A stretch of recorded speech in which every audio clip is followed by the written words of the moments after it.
हम सब से आगे रहे। अब तो बरसाती मेंढक है, उनको ये भी नहीं पता किस गांव में कौन सा रास्ता जाता है, तो हमें सारा पता है। जो 5 साल जो पीछे जो विधायक रहा उसको भी किसी गांव की गलियों का नालियों का कोई पता नहीं है। और ऐसी सिट्टी बजाएंगे 8 तारीख को, सबकी सिट्टी गुल हो जाएगी और हमारी बजेगी। आपके हरियाणा खबर 18 देख रहे हैं आप, मैं हूं आपके साथ राहुल अत्री। गांव जुंडला के अंदर जीतराम शर्मा ने आज अपना ऑफिस खोला और दादा खेड़ा का आशीर्वाद लिया। पूछते हैं क्या माहौल है। शर्मा जी राम राम। माहौल तो आपके सामने है कि मुहूर्त पे कितने हजारों की संख्या में लोग यहाँ पर पहुँचे हैं और कितने जोश और होश के साथ सब ने कहा कि हम तन मन धन से जो है ये चुनाव में आपके साथ हैं। और हम सब उन्हें सब ने आशीर्वाद दिया दोनों हाथ खड़े करके कि हम सब जिले राम हैं और जिले राम बन के हम चुनाव लड़ेंगे। मुझे पूरी उम्मीद है। अब जुंडला गांव से तो पहले भी मैंने 3 चुनाव लड़े हैं, 3 के 3 चुनाव में मैं जीता हूँ यहाँ से, और अब की बार और भी ज़्यादा वोटों से जीतेंगे। और मैंने भी कहा है कि संत को जो है जिला बनाएंगे और जुंडला गांव की चाहे बस स्टैंड की समस्या हो, चाहे उनकी तहसील की समस्या हो, चाहे उनकी गली की पुली की नाली की समस्या हो, चाहे यहाँ तहसील या एसडीएम ऑफिस की बात हो, बड़ा गांव की सारी जो है डिमांड हमने जो है उन रखी है। और हम समर्थन भी उस पार्टी को देंगे जो कि 5,000 रुपये वृद्धावस्था पेंशन करेंगे। बनने के बाद तो हमारा जो साथियों का जो जोश है, जो ये आशीर्वाद है, अब की बार मैं समझता हूँ जुंडला में पहले से जो है दुगना डबल वोट जो है लोग हमारे को देंगे। और बहुत ज़्यादा 36 बिरादरी के भाइयों का यहाँ मेरे ऊपर विश्वास है।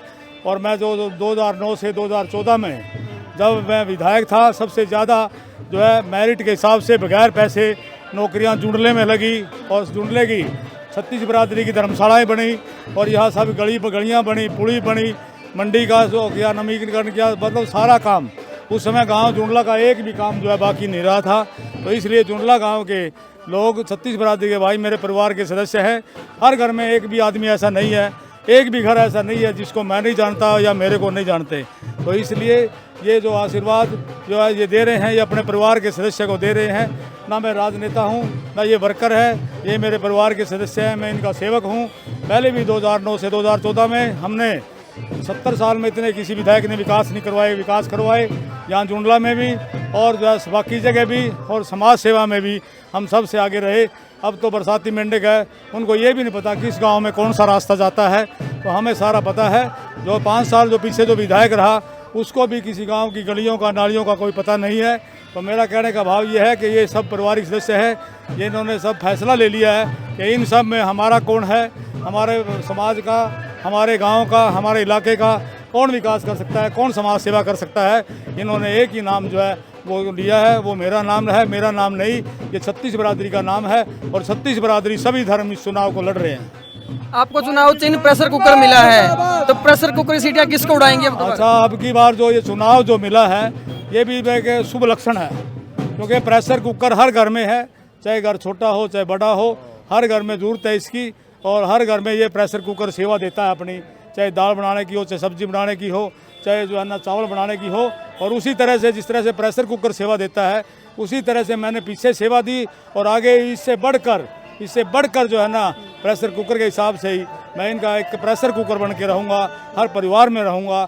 हर परिवार को जो है ना मैं भोजन जो है जैसे प्रेशर कुकर देता है, हर परिवार का जो भोजन की जो सेवा जो प्रेशर कुकर में बनती है, तो जैसे ये सेवा बनती है मैं भी उनका सेवादार बन के रहूँगा। अब की बारी जो प्रेशर कुकर की सीटियाँ किस किस को भगाएंगे, किस किस को उड़ाएंगे? ये सीटियाँ तो जनता जो है साथी बता रहे हैं, ये तो इन्होंने सीटी जो है बजा दी है। और अब जो है चुनाव हम 5 तारीख को हमारे साथी जो है वोट डालकर बटन दबाएंगे, कुकर के सामने का बटन दबा करके, और ऐसी सिट्टी बजाएंगे 8 तारीख को सबकी सिट्टी गुल हो जाएगी और हमारी बजेगी। आपके समर्थक ये कह रहे थे कि भाई प्रेशर कुकर के अंदर कमल का फूल को बना के बांट देंगे। हाँ, ये तो जो है ना मतलब ऐसा है, देखो सभी प्रेशर बात बीजेपी की नहीं, बात सभी पार्टियों की। हम सभी पार्टियों से आगे हैं और सभी पार्टियों से चुनाव में आज कल कुछ था, आज कुछ है, 2 दिन पहले कुछ था, हमें समय भी कम मिला क्योंकि चुनाव कटा। फिर साथियों ने फैसला लिया चुनाव लड़ाने का। इन्होंने कहा कि भाई आज़ाद भी हम आपको चंडीगढ़ में पहुँचाएंगे। ये प्रण ठान लिया है असंध की जनता ने, जुंडला के लोगों ने। जिस तरीके से आपने गांव में जो दादा खेड़ा पे गए थे वो मार्च किया था, तो आपने वहाँ भी काफ़ी भीड़ दिखाई, काफ़ी समर्थक दिखाई दिया आपके। आपने संध के अंदर ऑफिस खोला, वहाँ भी काफ़ी जन समर्थन आया। जुंडला के अंदर भी बहुत ज़्यादा जन समर्थन आया। इस जन समर्थन को देख के विरोधी डरे हुए हैं, क्या कहोगे? ये जन समर्थन नहीं, ये मेरा परिवार है। ये इतना बड़ा परिवार है मेरा, इतना बड़ा परिवार किसी नेता का नहीं है जितना बड़ा मेरा परिवार है। तो ये परिवार वाले मेरे को गांव में लेके गए, तो वो वहाँ भी सारे परिवार का जो है ना गांव का, उन्होंने कहा कि आप हिम्मत मत हारना, टिकट कटा है लेकिन कटने दो, टिकट में क्या कोई ज़्यादा वोट होती हैं, हम आपको जो है ना आज़ाद उम्मीदवार के तौर पे ही भारी बहुमत से जिताएंगे। इसीलिए जन स्लैब उमड़ के आ रहा है। सबको जो है ना इस बात का पता है कि हमारे से ज़्यादा 2009 से 2014 में किसी विकास नहीं करवाए, इसने समाज सेवा नहीं की, और जो ये धोखा हुआ है इस धोखे का बदला लेने के लिए